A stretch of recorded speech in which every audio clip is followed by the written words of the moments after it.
Assalamualaikum, selamat pagi teman-teman. Untuk postingan kali ini saya akan membahas dan memberikan informasi kepada teman-teman sekalian. Ini mengenai penggunaan scanner murah ya, scanner murah, scanner OBD2 dengan merek ELM327 yang terkoneksi via Bluetooth untuk membaca data stream di mobil Yaris Bakpao. Ini dulu saya beli dengan harga sekitar 80.000 atau berapa, sudah lama ini, waktu berarti sudah 3 tahun yang lalu. Ini sangat bermanfaat bagi kita para pengguna mobil injeksi, terutama di mobil Toyota Yaris Bakpao ini.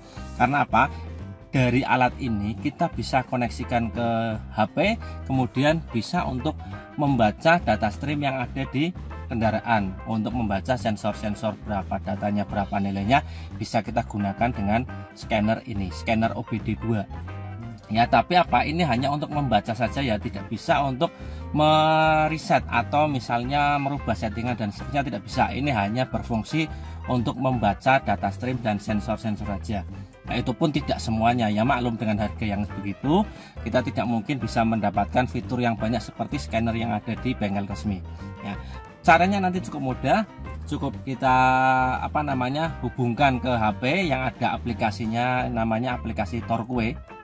Nanti akan kita saya tampilkan di situ bagaimana cara pengkoneksiannya dengan fitur Bluetooth yang akan bisa membaca ini. Dan nanti akan saya bandingkan data stream yang ada di buku ini ya.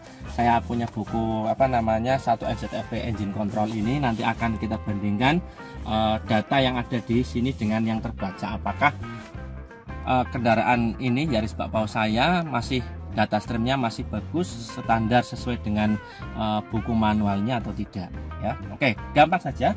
Kita cuma perlu menyiapkan alat ini, OBD2 scanner, kemudian aplikasi yang sudah terinstal di HP Android yang bernama Torque atau apa terserah. Namun ketika saya membeli alat ini sudah disertakan aplikasinya ya. Aplikasinya adalah Torque. Torque ya, bacanya apa pokoknya Torque.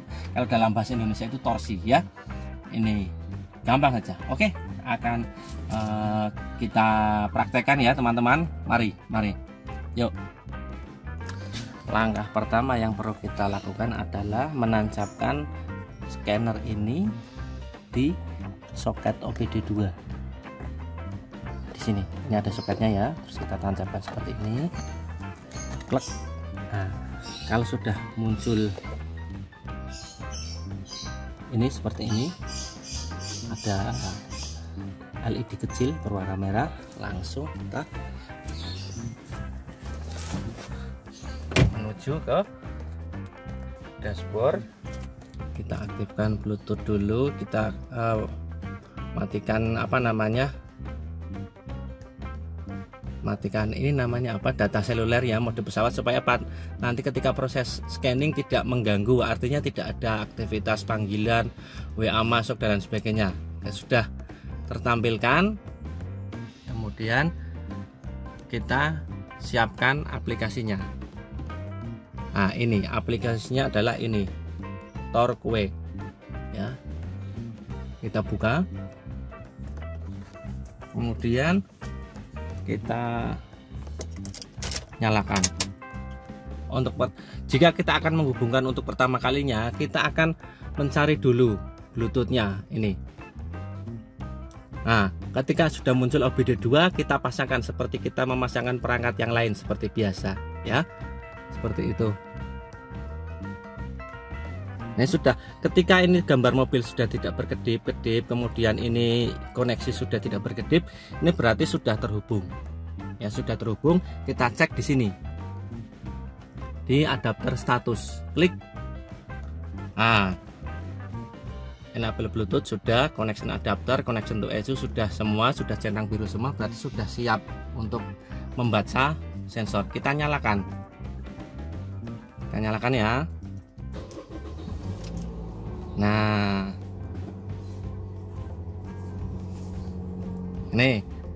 ini sudah terbaca, paling tidak tampilan awal adalah tampilan RPM. Kita masih berada di 1200-1300 sekian, berubah-ubah karena ini mesin masih dingin. Apakah betul? Kita cocokkan di sini. Ya, ini betul. Sekitar di angka 1000 kan? Di angka 1000. Kemudian nah ini kita bisa membaca di sini. Iya, 1100 turun kan karena suhu semakin mendekati ideal sehingga nanti akan tercapai. Ini fiturnya teman-teman. Kalau bisa kita geser. Ini OBD check fault. Ini fungsinya apa? Untuk membaca sensor yang error. Ketika kita klik seperti ini, kemudian kita mencoba scan. Nah, apakah di mobil saya ada yang error? Kalau tidak ada, di sini tidak muncul. Nah, ini sedang membaca. Sedang membaca data stream dan kelainan sensor atau malfungsi sensor. Ini baru 54%, 56.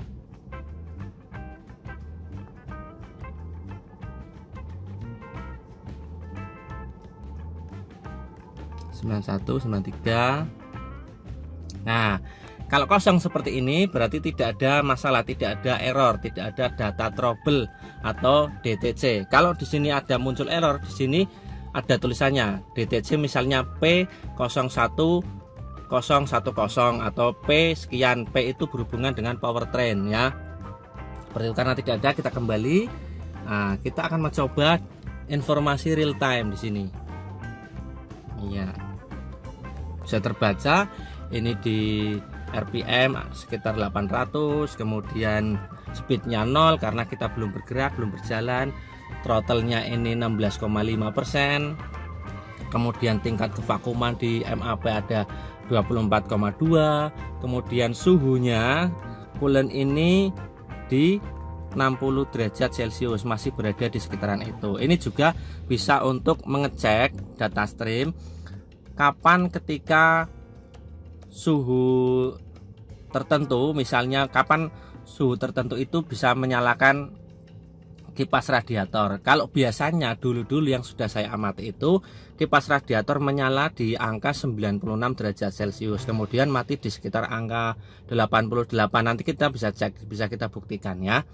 Nah, bisa kita buktikan, kita bisa geser ke sini ya, banyak data yang belum terisi ya. Ini ada. Kemudian jika kita ingin menambah, ini RPM masih di angka 754,747 dan di sini indikator suhu sudah mati. Artinya kendaraan atau mesin siap dijalankan. Karena apa? Logo indikator hijau di sini, mesin dingin sudah mati. Artinya ini kendaraan sebetulnya sudah siap untuk dijalankan. Ya, seperti itu. Ini RPM di 7374 dan seterusnya. Biar lebih cepat kita nyalakan AC.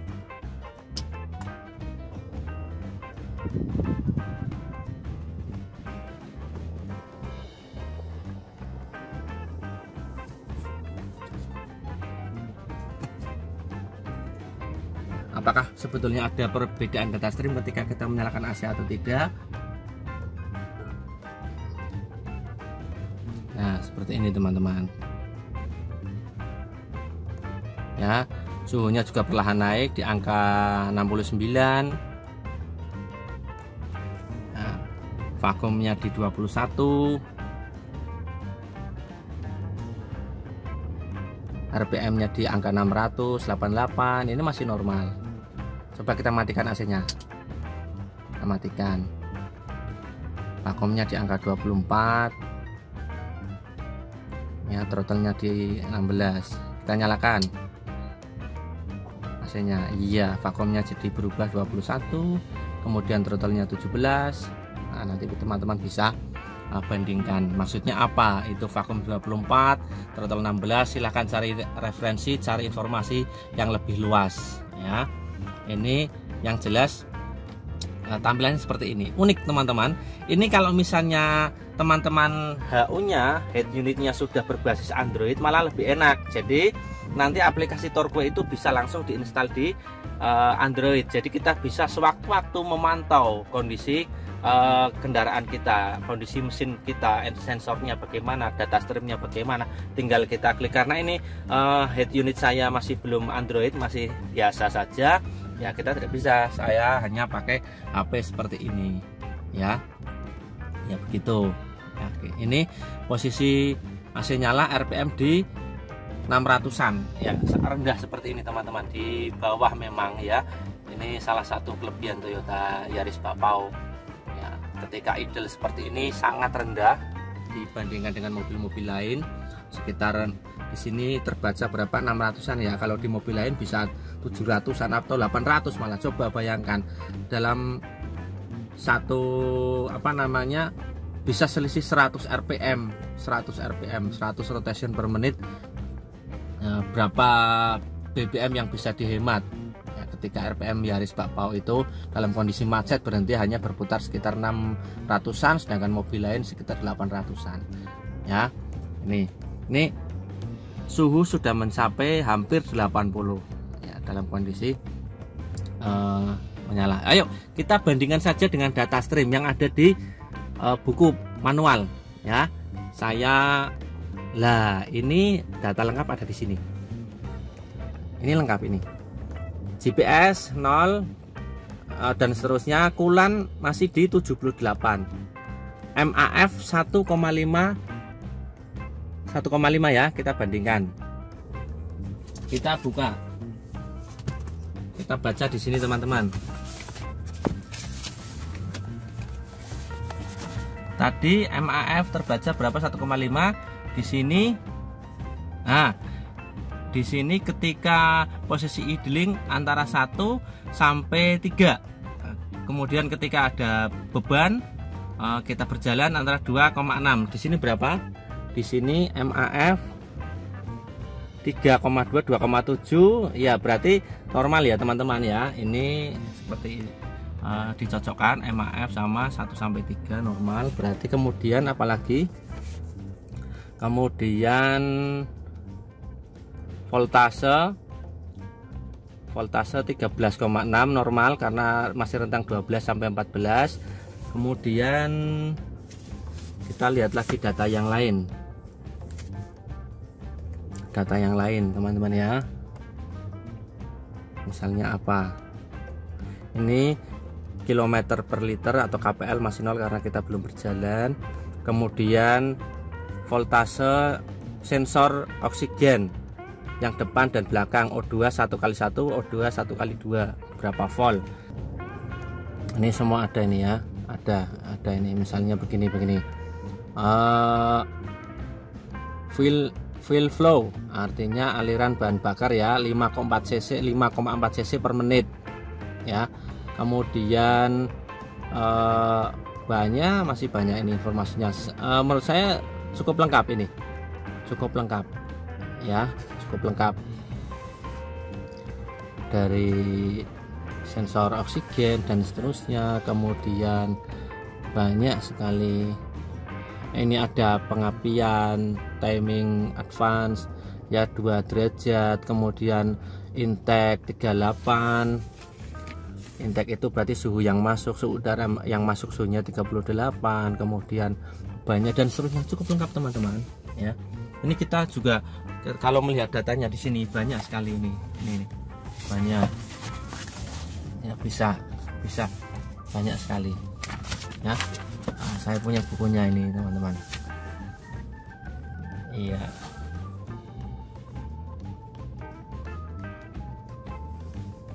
Wah, banyak ini. AFR-nya 0,8. Di sini ada enggak? AFR-nya AFR 0,8 1,2 ketika idle. Nah, ada begitu teman-teman. Nah, ini coolant sudah menunjukkan angka 95 derajat Celcius. Mungkin sebentar lagi akan menyala kipasnya. Nah, mulai terdengar teman-teman suara desing dari fan radiator di angka 96 derajat Celcius. Berhenti di angka berapa, di suhu berapa? Kita perhatikan. Ini di angka 84, kipas masih menyala. 83. Dalam posisi AC on ini teman-teman.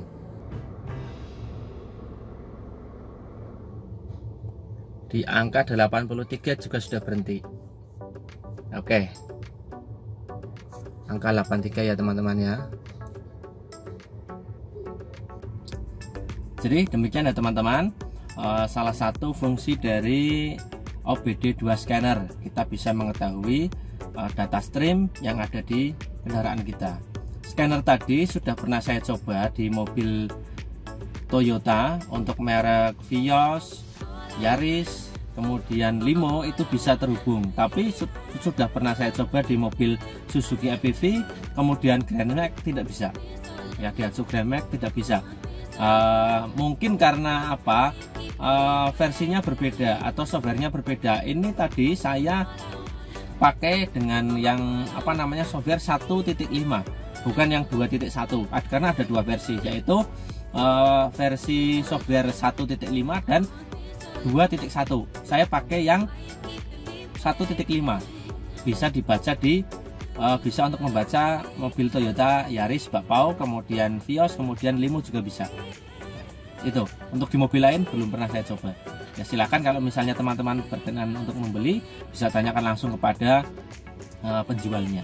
Kalau itu berdasarkan pengalaman saya teman-teman, sangat praktis. Kita bisa scanning di mana data yang tidak sesuai, disitulah terjadi apa namanya, error ya, atau kita bisa klik yang tadi yang DTC fault code, bisa muncul di situ. Tinggal kita eksekusi saja. Kalau kita problemnya ringan, bisa kita eksekusi sendiri. Kalau tidak, pasrahkan ke bengkel. Nah, gunanya apa? Untuk mempersempit analisis supaya tidak merembet kemana-mana. Misalnya ada kondisi mobil saya berebut begini. Oh, itu ininya. Dengan ini kita bisa mempersempit analisis. Kita bisa mempersempit. Oh, ternyata data stream yang tidak sesuai di sini. Jadi kemungkinan spare part yang rusak atau sensor yang rusak adalah ini. Sudah kita eksekusi di area itu saja. Jangan merembet kemana-mana. Ya, itu teman-teman, sangat praktis, sangat enak. Perlu dimiliki oleh teman-teman yang punya kendaraan injeksi ya, yang sudah terkoneksi dengan sistem ECU ya, seperti itu. Kita hanya bermodal HP Android saja dan aplikasi, dan itu aplikasi Torque ini dan aplikasi yang lain bisa banyak yang bisa terhubung dengan ELM 327. Di Play Store juga banyak. Silakan, bisa dengan Torque atau dengan yang lebih lengkap lagi dan seterusnya, bisa diinstal itu teman-teman. Ini demikian ya teman-teman, semoga bermanfaat bagi teman-teman yang sudah mempunyai, silakan dipraktekkan. Kemudian bagi teman-teman yang masih penasaran dengan kendaraannya, bisa memiliki alat tersebut. Beli murah harganya. Nah, kita bisa melihat kondisi mobil kita sewaktu-waktu bagaimana data streamnya. Demikian ya teman-teman, semoga bermanfaat. Terima kasih. Assalamualaikum warahmatullahi wabarakatuh.